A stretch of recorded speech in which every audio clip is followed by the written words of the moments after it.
seeing what the story tells us. So we have the Six of Coins coming out first, and this is a card of charity. In general, there's obviously a transaction taking place here between two different class of people, most likely. One who has is giving to one who does not have.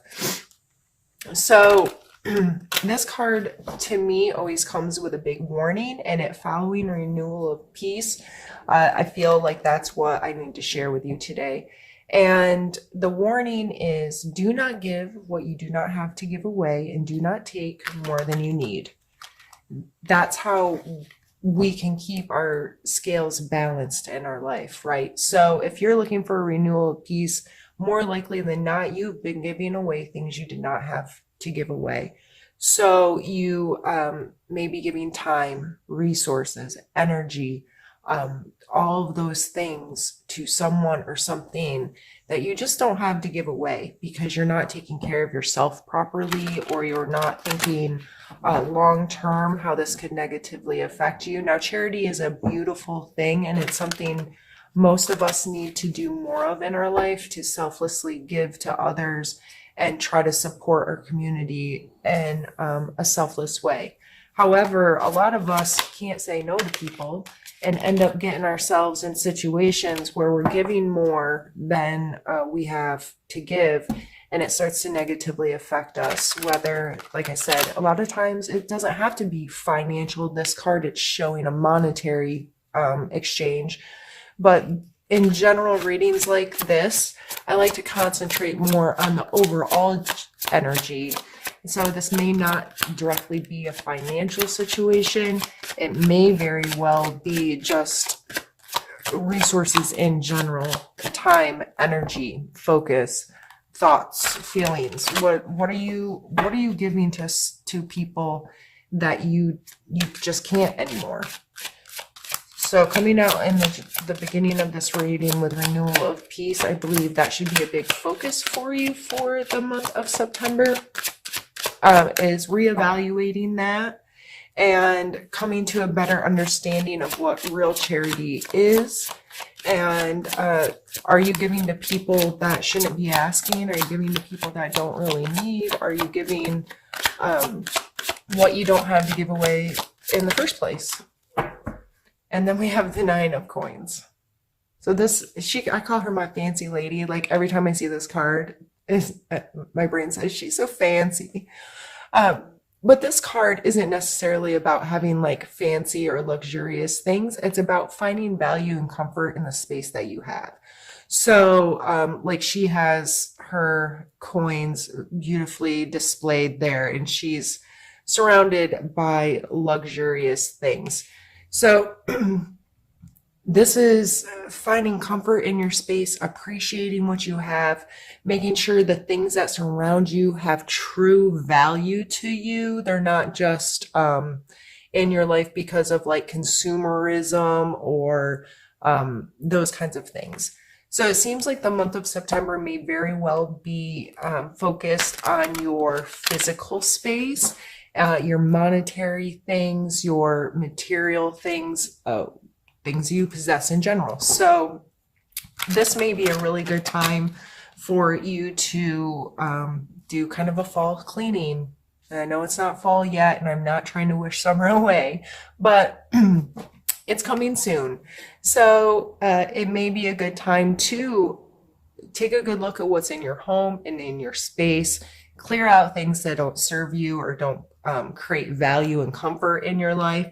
That may be a good opportunity for you to give to others, find a donation place, a church group, organization, Salvation Army, something that will make you feel good to give things to, or a specific person. And make sure what you're giving away no longer serves you. Do it in a selfless way, and be mindful of not giving away things that do hold value to you and do provide comfort and do allow you to feel peaceful. So in general, that may be a big focus for the month, and I think that's a beautiful energy to have. A lot of us And just, I'm seeing in general, people, at least in my friend groups and so forth, really making a conscious effort to be more aware of their consumerism, being more aware of how they want their home to feel, what they want the stuff that they spend money on to have, getting much wiser about how they're spending money and how they're taking care of their physical space and what really has value to them. And I think it's cool. I think it's great. And through this, we have the high priestess. But through these behaviors, a lot of times it can bring you to this space. And the high priestess has a really deep inner knowledge. She's very aware of the dualities in her life, her spirit and her body. And so when I see her, I do see a lot of meditation, self-care, prayer, time to be alone with yourself, with your thoughts, with your feelings, so you can more clearly listen to your intuition, know who you are and who you want to be and how you want your life to be, what feels good and what's right for you as a person. So in the beginning, I said self-care is going to be important. The high priestess coming out really makes that very important, and that may be why you need to get your home in order and be more wise with how you spend your time and resources to get to this place where you can really get to know all the aspects of yourself and get really clear on how you want to spend your time.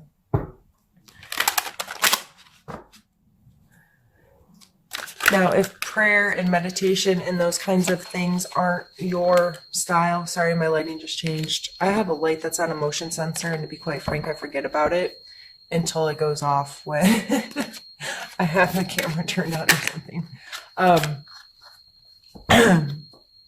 Sorry.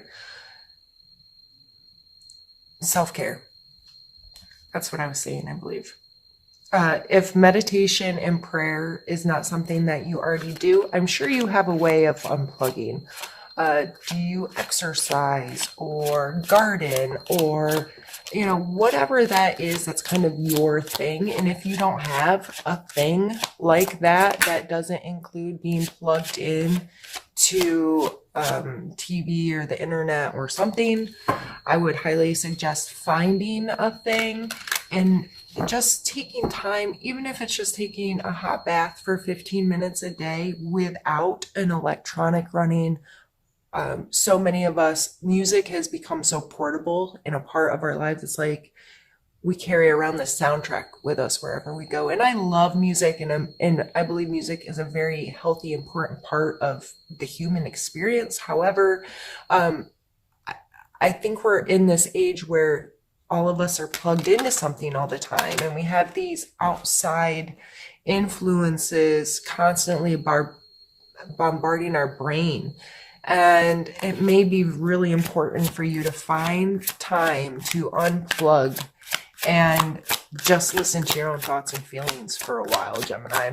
And it's amazing how beautiful that energy can be when you really start to allow it to show up more in your life.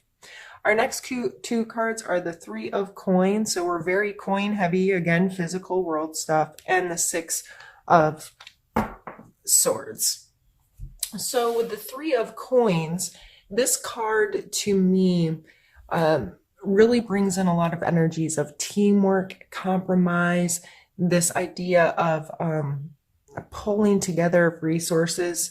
This card the artwork doesn't clearly show it as well as some of the other decks I have, but just to explain it to you, a lot of times it'll be shown with a man who has created a coin, some kind of physical, tangible thing like a product, and he's standing on this bench and he's presenting it in front of other people who seem to be well-dressed and interested in that which he's purchasing. So, what are the energies that go into that?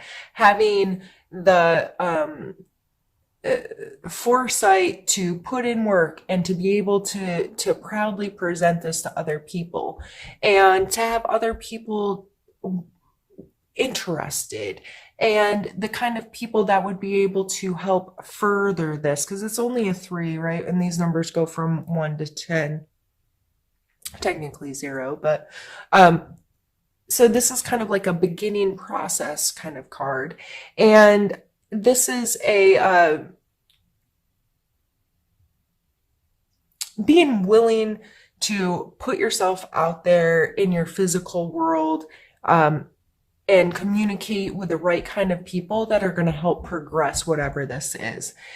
And so this may be just something in your work life or something in your home life. It may be working on a budget with your spouse or trying to, figure out what the next step is with whatever your career or your hobby or something that you're making and putting into this world. And I also have the 6 of Swords here, and this card really talks about moving away from negative thought patterns or negative treatment behaviors. So whether someone in your life has not been treating you well and you're ready to move away from them, so not physically move, I mean maybe, but design your life where this person is no longer able to treat you that way. But some of us, it may be how you're treating yourself, and you're being very conscious on what you're saying to yourself. What's the story you tell yourself about yourself? How do you talk to yourself? Are you abusive to yourself? If you heard someone talking to another person the way you talk to yourself, would you think that was abusive behavior? If your answer is even or you have to think about it, then this may be really important for you to pull in that kind of energy of moving away from that and getting much more conscious about it. So this is, since I'm kind of doing a free flow of how the cards are coming out, I feel very compelled to set the High Priestess up in the center as almost like a focal point with these 2 down below.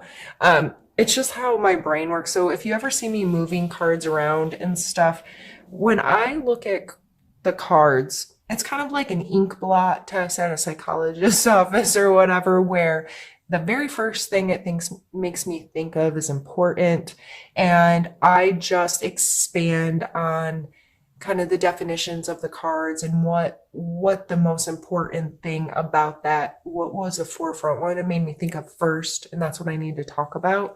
And it almost plays like a story or a movie in my head. And I kind of then cut it down into chapters sometimes or groups with whatever feels right to me. So I know that you probably don't care, but that's why I start to move cards around and how I think about different energies interacting with each other and so forth. So anyway, back to this side here. This may just be getting in a better place when you add these 2 together. Who are you working with? Who are you creating with? Who are the people that are helping progress your career or progress whatever it is that you work on? And it may just be within your household. If you, like, let's say, are a stay-at-home person, then to me, this is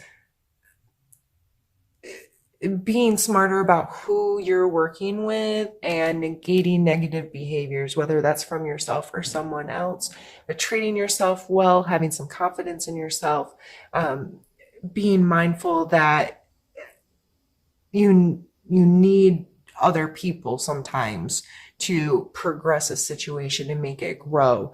And you need to be very smart with how you interact with these people, how you're interacting with yourself. You cannot make good headway if there's a lot of negativity involved in that. It's just being smart with how you're being treated in general. Okay? I'm not sure. I may come back to that. I'm not, my brain's not giving me any more words on that situation at the moment.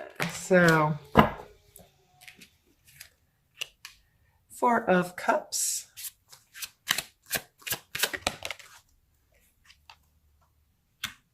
Seven of Coins. coins, coins, coins, earth, earth, earth. One more.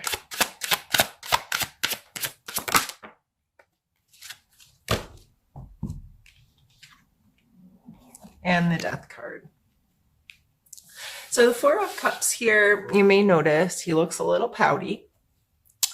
And he's alone, sometimes even depicted like on an island in the middle of nowhere, a deserted island or whatever, however you want to think about it. But this other cup's coming in, and it's coming in hot and flashy and with a lot of attention, but he's still like, nah, I'm good. And cups have to do with our emotional space. So this may very well be not willing to take in any new connections and really taking a time to pause, think about what you already have going on, thinking about your emotional attachments to things and how you feel. And this isn't a good place to stay in for a long time because you could miss some really awesome opportunities to connect with people. If you're too within yourself. But sometimes we need that. Sometimes we need, like, especially with this renewal of peace being our main theme, we need that time to kind of just deal with our own emotional stuff and not deal with other people's. Even if it's a positive thing, you may just not have the time or the energy to give away to others right now. So don't get hard on yourself if you're kind of cutting off, not wanting to meet up with friends or not be socially engaged right now. I just feel like you have so much going on in your own home, in your own job, in your wherever all of these earth coin cards are coming out, your tangible space, that you may not have the emotional capacity to deal with others right now. And next is the Seven of Coins. So we have the 6, the 7, well, 3, 6, 7, 9. This is very heavy coin stuff. And the Seven of Coins a lot of times talks about thinking long term, putting in work, being mindful to keep at stuff. Like the way I see this card is he went and planted all of these coins, and he has been doing the work and waiting for them to grow and whatever, but he might have gotten a little negligent because some of them are looking like they're not perfect anymore. He might have neglected them a little bit. So it's time to like pick them up, wash them off, give away what doesn't suit you anymore, hang up what you have as a real value, and create a space that's comfortable and good and well taken care of, if that makes sense. And the death card's coming out as our very last card. I'm going to do this card quickly and then stop my camera and maybe come back for an overview because we're getting to about 20 minutes now and my camera's probably going to shut off. The death card is a completion so we can start something new. The death card is scary to some people. I love the death card. I'm a Scorpio, so the death card makes sense to me. This constant like dying, ending, and creating something new. I feel like I've been a different person in my life countless times. It's like, okay, that person died. Like I don't even feel like disassociated with that part of my life almost. And I don't say that in a negative way, but it rose an opportunity for me to put all that down and create what I really, really want. So that's what I see happening here is you working through this stuff to be like, okay, I'm done living like that. I'm done with whatever this was. And I am now going to be able to get to a place where I can create the next part of my life the way I want it to be. And that's where I'm going to pause and I'll be right back. All right, Gemini, I decided to leave the card sit down because I feel like I kind of shortchanged him.